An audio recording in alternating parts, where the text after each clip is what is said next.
Hi, I'm student nurse Courtney Jacobs. Today I will be demonstrating the nasal cannula. First, you want to wash your hands.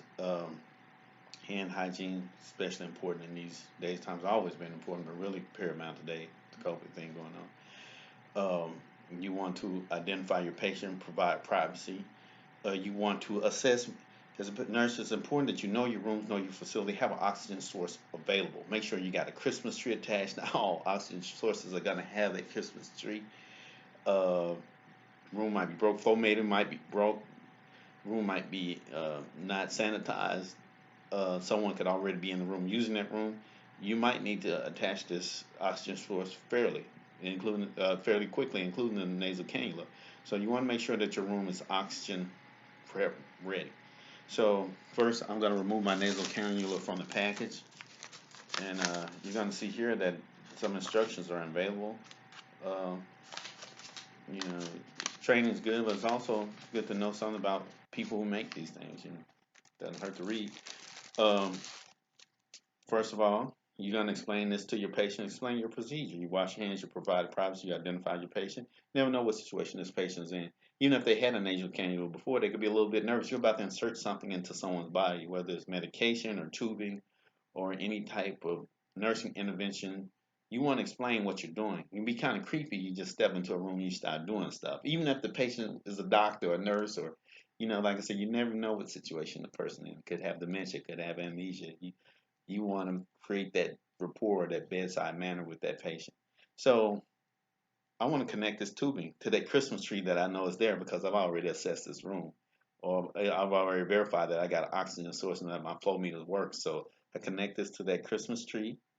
Um, let's say I give 3 liters per minute, And once again, this all is going to depend on if the patient tolerates. I don't want to be a textbook when I'm coming here taking care of my patient. Say I connect to the Christmas tree, give them 4 liters per minute.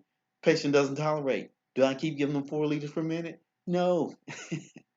I want to make sure that my patient is tolerating this oxygen source, they're tolerating this tube.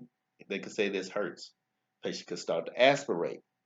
Do I keep oxygen source in and the patient is choking? I'm pretty sure we're going to get the suctioning and things of that nature. But my patient says it's okay, they're tolerating, that's great.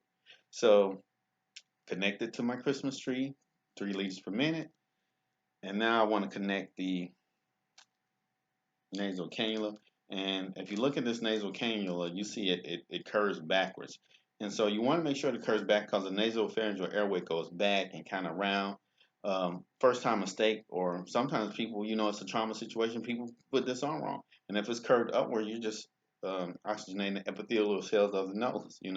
You're getting probably very poor. You're not using this way is designed intended and way is needs to be intended for this scenario.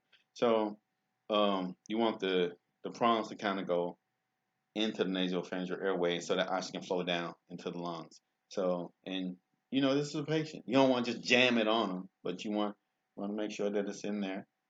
And then your patient more likely could be laying down. So you want to go around this ear, or this ear. Doesn't matter which order ear you go around.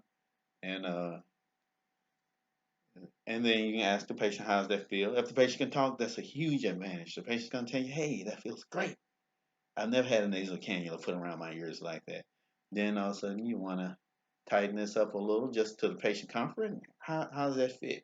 Wow, feels great. Feels like I was born with this thing. They'll probably never say that, but hey, you want it to feel that way.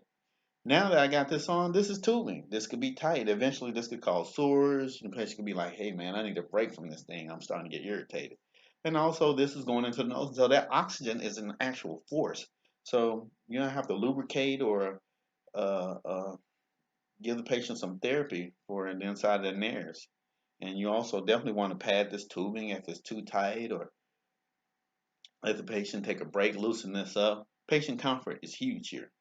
But the whole goal is you're giving them that oxygen, that 3 liters per minute, that this or 4 liters per minute, whatever you set your the flow meter on. You always want to reassess this thing. Flow meters break. Christmas trees don't work sometimes. Nasal cannulas, it might be, it can happen. It can have holes in them. Patient might be saying, I don't know, I felt something felt a leak in this tube. You want to assess this patient, you want to assess this equipment, because like I said, once again, this is physically been entered into the patient. And as a nurse, you want to make sure that it's working properly. You want to make sure that your Christmas tree set up properly, that your flow meter is working properly, and that your patient is good to go. That's Student Nurse Jacobs, and that is my nasal cannula video demonstration. Thank you.